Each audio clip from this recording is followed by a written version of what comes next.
Olá, me chamo Ana Beatriz e vim aqui apresentar a resolução da questão de número 8 da nossa lista avaliativa. Então vamos lá para a solução. Então vamos lá, né, para a resolução aqui do problema. Esse problema a gente vai utilizar um teorema visto em sala, um teorema bastante importante para o estudo de EDO de primeira ordem, um teorema que fala a respeito da existência e da unicidade da solução de uma EDO. Então, dado uma função f de x e y, uma função de duas variáveis, tendo variáveis parciais de primeira ordem contínua em uma região ômega contida em R2, então a gente tem o problema de valor inicial dy dx igual a f de x e y de x0 igual a y0, possui uma única solução definida em um intervalo aberto y de x0, contendo x0. O intervalo aberto I de x0, contendo R, é chamado intervalo maximal. E é isso que a gente vai procurar aqui para nossa solução, né? A gente tem aqui um problema de valor inicial e a gente quer determinar a solução, né, desse problema, a solução geral, depois a solução particular, né, dado aqui o nosso valor inicial, e depois a gente vai determinar o intervalo maximal de definição da solução. Então, olha só, quando a gente olha aqui para a nossa EDO, a gente pode perceber que ela é uma EDO separável. E a gente já viu teoria suficiente em sala de aula para saber como resolver essa EDO separável, né? Mas como a gente quer usar a questão desse teorema, a gente precisa primeiro calcular as nossas derivadas, né, parciais. Então, eu já fiz aqui o cálculo dessas derivadas, df dx, né, em relação aqui à nossa função. Apliquei aqui a regra do quociente, e aí eu cheguei a essa solução. df dx, né, aqui é igual a 2 vezes 1 mais 2y, tudo isso elevado a menos 1. Certo? Então, fazendo aqui o mesmo, calculando a nossa derivada parcial em relação a y, aplicando também a nossa regra do quociente, que a gente já sabe como fazer, né, de disciplinas anteriores, a gente tem df dy é igual a menos 4x dividido por 1 mais 2y, tudo isso ao quadrado. Então, a gente calculou aqui as nossas derivadas parciais. A gente percebeu que são derivadas parciais contínuas. Então, beleza, o nosso teorema, né, ele se aplica a esse nosso problema aqui. Então, agora a gente vai resolver essa EDO separável, né, conforme a teoria que a gente já viu em sala de aula. Então, como é que a gente vai começar resolvendo essa EDO separável? A gente vai escrever aqui ela novamente. 2x... 1 mais 2y. Então, a gente vai passar para um membro tudo que depende de y e para o outro membro tudo que depende de x. Então, vai ficar assim. 1 mais 2y, ele está aqui dividindo, ele vem multiplicando, vezes dy é igual a 2x. Da mesma forma, o dx está dividindo, vem para cá multiplicando, dx. E o que a gente vai fazer agora? A gente vai integrar ambas as partes da nossa equação aqui. Então, integrando desse lado. Passando aqui a integral, e a integral desse lado aqui também. E aí, a gente vai calcular, né? Percebe que são integrais bastante simples, então a gente sabe como fazer o cálculo disso aqui. Então, vai ficar uma coisa assim. Integral de 2y vezes dy é igual a integral de 2x dx. Então, o que a gente vai ter aqui? Integral de 1 dy, a gente vai ter y, né?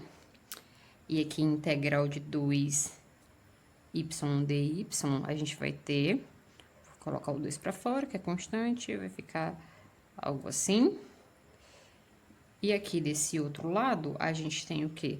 A gente tem a mesma coisa aqui, de 2 mais uma constante, né? Que a gente não pode esquecer que é del separável, a gente se resolve dessa maneira, sempre somando a constante desse lado aqui da equação, a gente tem um x. Então, aqui vai cancelar esse 2 com esse, e vai ficar algo desse tipo assim. Opa, aqui é mais. Só para lembrar, mais aqui também. Tô esquecendo. Então, vai ficar y ao quadrado, e aqui vai ficar, também vai cancelar o 2, x ao quadrado mais c.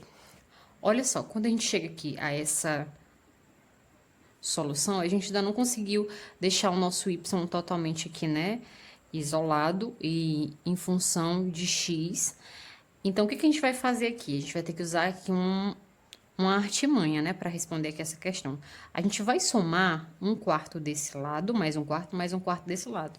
E a gente vai já ver por quê. Quadrado mais 1/4, e a gente não vai alterar, né? Somando 1/4 em ambos os lados. Então, a gente vai ter aqui x² mais c mais 1/4, né? Então, olha só, quando a gente olha para esse lado aqui, a gente observa o quê? Que isso aqui corresponde a i mais meio, tudo isso elevado ao quadrado. É como se eu tivesse desenvolvido esse quadrado aqui e cheguei a essa solução. Então, escrever dessa forma vai ajudar a gente a conseguir chegar a uma solução geral para essa EDO, deixa de forma mais simples, né? Vai conseguir ser mais fácil da gente ver. E aqui fica da mesma forma, não altera em nada. Então, o que vai acontecer? Esse 2 aqui que é potência, a gente vai passar para o outro lado, vai como raiz, né? Então, vai ficar assim, de x² mais 1/4 mais c, mais ou menos, né? Então, a gente vai pegar esse meio e vai jogar também para outro membro, de forma que a gente vai deixar o y isolado aqui, né? Então, a gente vai começar a escrever y de x. E aqui vai ficar x² mais 1/4 mais c menos meio, né? Então, olha só, nós conseguimos chegar aqui uma solução geral. Essa é a nossa solução geral para essa EDO. Só que a gente não quer a solução geral, a gente quer uma solução para o caso particular, onde y de 2 é igual a menos 1, não é isso? Então, a gente vai aplicar esses valores à nossa solução geral. Então, aplicando aqui os valores lá iniciais, que está sendo dado na nossa questão, a gente vai ter o seguinte. Então, onde tiver y, né, de x, no caso que nosso x aqui é igual a 2, eu vou substituir por menos 1. Então, vai ficar menos 1 é igual a raiz, onde tiver x, eu vou substituir por 2. Então, vai ficar 2² mais 1/4 mais c, tudo isso menos 1/2. Então, olha só, resolvendo aqui, o que eu vou ter? Vou ter aqui 4 mais 1/4 mais c menos 1/2. Beleza, esse menos 1/2 eu vou jogar para o outro lado da nossa equação. Como ele é negativo, ele vai positivo. Então, fica algo assim. E aqui dentro, a gente resolvendo aqui, a gente vai ter o quê? 4 vezes 4, 16. 16 mais 1, 17. Vai ficar 17/4 mais c. Aqui, quando a gente subtrair, vai ficar menos 1/2. Então, o que a gente vai ter aqui?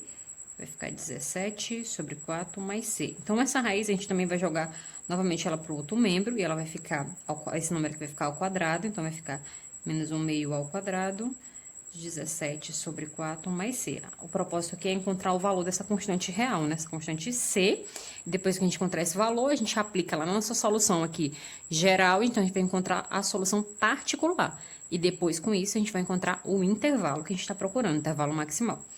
Então, vamos lá, continuando aqui, a gente vai ter 1/4, vai ficar 17/4 mais c. A gente vai jogar esse 17 para cá, vai ficar 1/4 menos 17/4 é igual a c. Então, subtraindo aqui, a gente vai ter que o nosso c, ele equivale a menos 16/4, então, nosso c é igual a menos 4. Então, beleza. C igual a menos 4, a gente descobriu aqui o valor da constante real. Então, a gente pega esse valor da constante real, joga lá na nossa solução geral. Então, vamos aqui, deixa eu fazer aqui.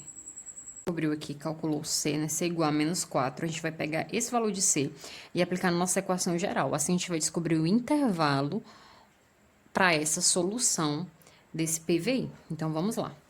Então, quando a gente aplica aqui na nossa solução geral, que a gente encontrou anteriormente, a gente tem o seguinte, x² mais 1/4, o valor do nosso C é igual a menos 4, menos 1/2. Quando a gente calcula isso aqui, a gente tem o quê? Y de x é igual a x², aqui vai dar o quê? Vai dar menos 15/4, menos 1/2. Então, olha só. Então, a gente tem que o quê? Para todo x, isso aqui é válido, né? Para todo o x diferente de raiz de 15/2. Daí, nós conseguimos determinar o nosso intervalo. Nosso intervalo maximal, ele tem aqui, ó, 15/2 mais infinito, nosso x, ele tá aqui entre esses valores, mas perceba o seguinte, intervalos abertos, né? E nós temos aqui o seguinte, o outro intervalo maximal, que é menos infinito, 15 sobre 2, raiz de 15 sobre 2. Então, aqui está o nosso intervalo maximal para a solução desse PVI. Beleza? Espero que tenha ficado claro. Vou estar enviando também, professor, junto com o link, esse arquivo em PDF, caso tenha desfocado em algum momento aí a questão.